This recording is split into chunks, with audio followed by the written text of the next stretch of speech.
Hi there, I'm Caitlin E. Jones, and welcome back, or really to, my YouTube channel. This is actually the first vlog video I've done in a really long time. It's actually, I think, been a year, so I apologize again for the hiatus. I am currently a sophomore in college, and a novelist in progress, so my life has gotten very hectic very fast. If you have noticed, I really have had a lot of changes on this YouTube channel since I announced my novel. You can see that I have all of the old videos. They're not gone. They are now in playlists that you can pull down and look through all of my stuff. I didn't remove anything. This video is really just meant to introduce everybody to what I have going on since I announced my series and what I've got planned now that I'm transitioning my viewers with my readers and kind of commingling them. To all of my non-returning viewers, to my readership that are coming here, you may know already that in the years since I've announced this book series, a lot has changed. I've gotten a lot of emails since then trying to gauge exactly what I've been up to since I started doing this whole book thing. And a lot of questions like, why don't you edit anymore? I'm writing a book too. Do you want to read it? And my favorite question of all, what is your book about? Which really is one of the worst questions to answer on earth. I can't tell you how many authors I've talked to say the same thing. It's really hard to summarize on the spot when you don't really know what you're dealing with. It's not until I discovered my actual genre that I got a handle on how to bring my book to the actual public. And that's what I'm going to talk about today.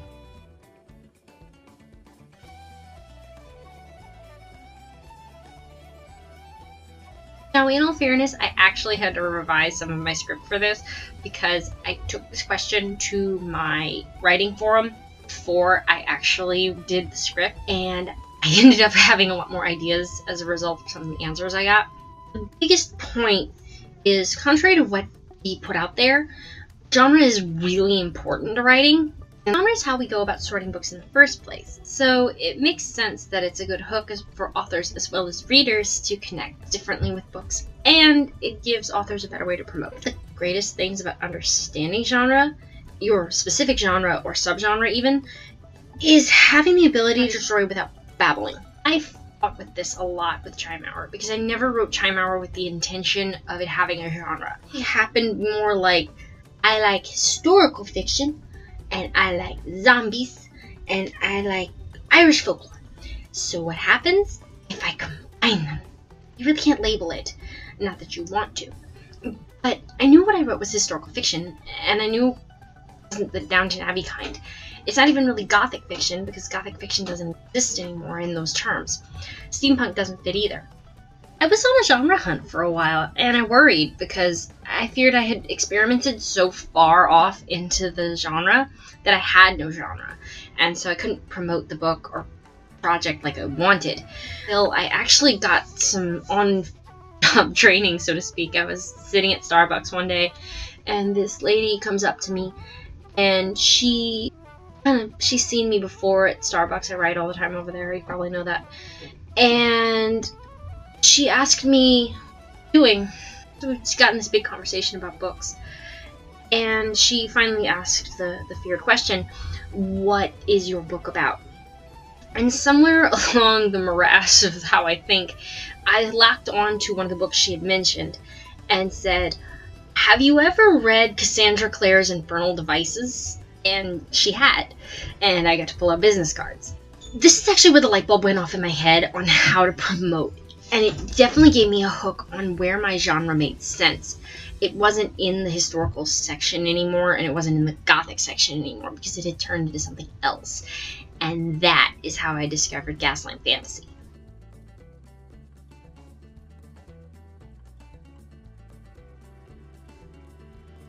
So what is Gaslamp Fantasy?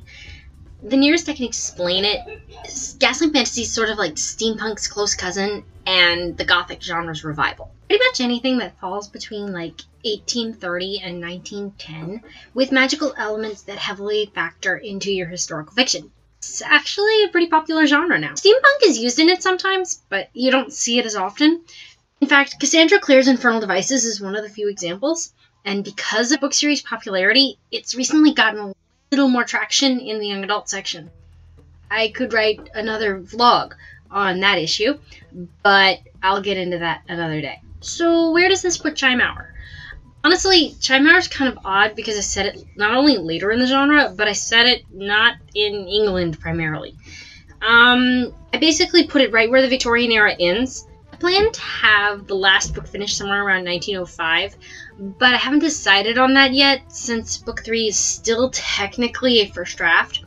The whole trilogy kind of centers around the idea of Ireland's magical otherworld making a last stand at the beginnings of the industrial era. Historically, most British and Irish folklore had kind of lost its importance in culture around this time, being traded for scientific thinking.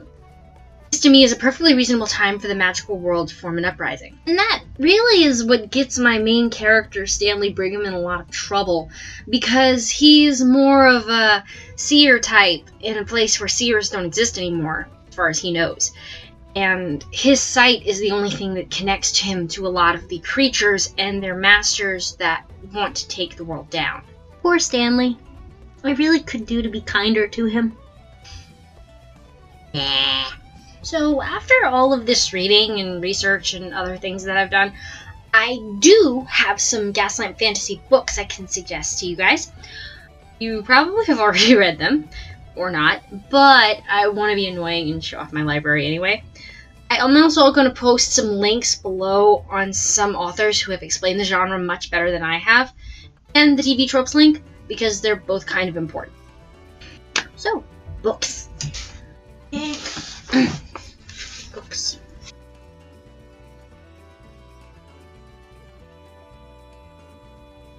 I don't know if I have to really explain who Neil Gaiman is or what Stardust is.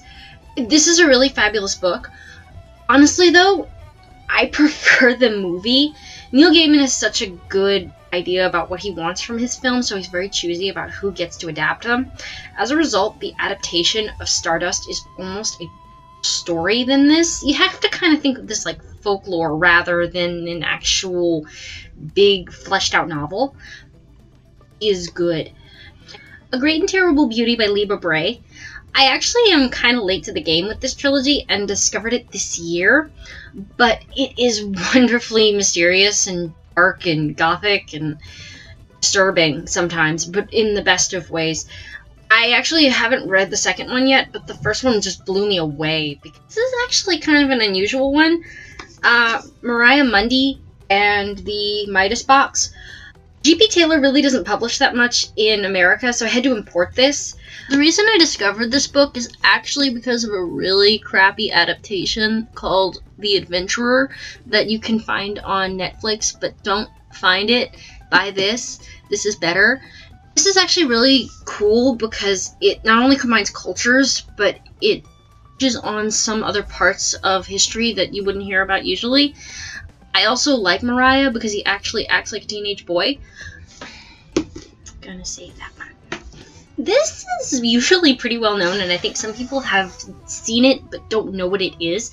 Ouroboros Cycle by G.D. Floxen is so cult classic-y right now, but I think it deserves a mention just because it's traditional vampires and it's like a classic novel. It's probably the closest to Bram Stoker's Dracula I've encountered in all of these books. It doesn't try to appeal to the younger audience. It doesn't try to be something modern. It just is. And it does so in a way that, I mean, I was hooked. I don't have the other books in the series yet, but I plan on getting them soon. Monstrumologist. Rick Yancey is really well known for his Wave series right now, which they're about to adapt into a movie. But this was my introduction to him. This is actually more like science fiction than it is fantasy, but I count it because of its use of monsters. If you want something a little more on the Frankenstein end of things, this is told in a journal entry style story through the perspective of a 12-year-old who works for a monster hunter. I cannot begin to express how much I love this series because it is brilliantly researched and soaked in American folklore and so horrifying I have stayed up nights and nights reading it. I love this book. The Beautiful and the Cursed by Paige Morgan. This is actually kind of one of the most young adulty things I have from my set because it's an actual romance novel in a way, but it does play with gargoyle mythos in 19th century France. So, I really like this trilogy and the characters are so well fleshed out.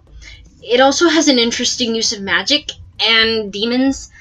If you're looking for something a little softer, it's actually really good. Standard. I actually am only going to recommend the first one, just the first one of the Infernal Devices series, Clockwork Angel by Cassandra Clare. I could get into another video on why that is. I'm not going to do that today. But this book is one of my favorites by her. And twist threw me for an absolute loop. I still like it. And I still like these characters. Getting started in this genre, I actually would recommend this anthology, Queen Victoria's Book of Spells by Ellen Datlow. I was given this as a birthday present, and it features a whole bunch of stories like Jane Yulin, you have Leon and Brina Huber, you have Gregory Maguire, you have Theodora Goss. The last one that I actually want to talk about is one of my genre favorites and one of my favorite books in general. I discovered this last year at the bookstore, and it's called The Accidental Highwayman by Ben Tripp. I honestly have not met another human being who's read this, and it's a damn shame because it is such a good book. The whole plot is that in the early 19th century, this young boy discovers that the master he's apprenticed to is A, a highwayman, and B, working for the magical otherworld and the fairies. He is then assigned with his master's last job and has to take on the role of highwayman and protect the fairy queen. I actually cannot begin to express how excited I get about this book because it's an adventure, it's a romance, it has Princess Bride allusions, it has bees that are used to pass on messages, it's got all of these old pieces of folklore combined with these modern fantasy standards and something completely different. It's... I wish more people would read it. And I have to, like, push it at you guys so you go read it too. Now, if you want to know more about Chimehour, I have a trailer and a full summary up on my YouTube, which you can check out. I'm going to link that below too. And I have all the information for it up on my website and on Goodreads.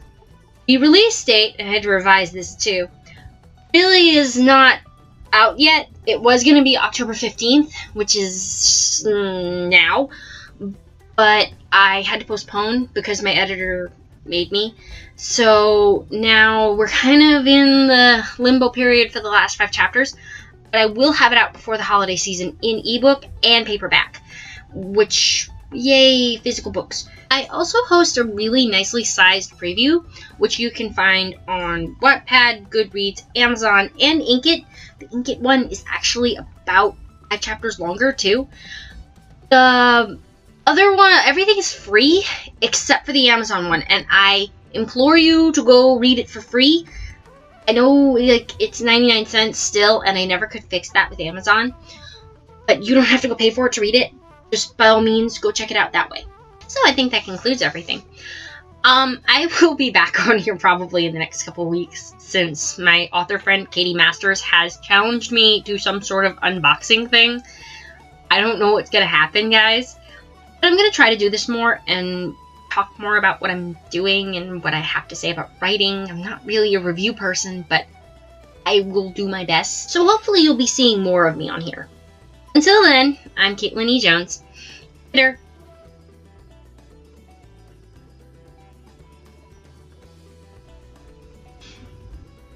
The whole trilogy kind of centers around the idea of Ireland's...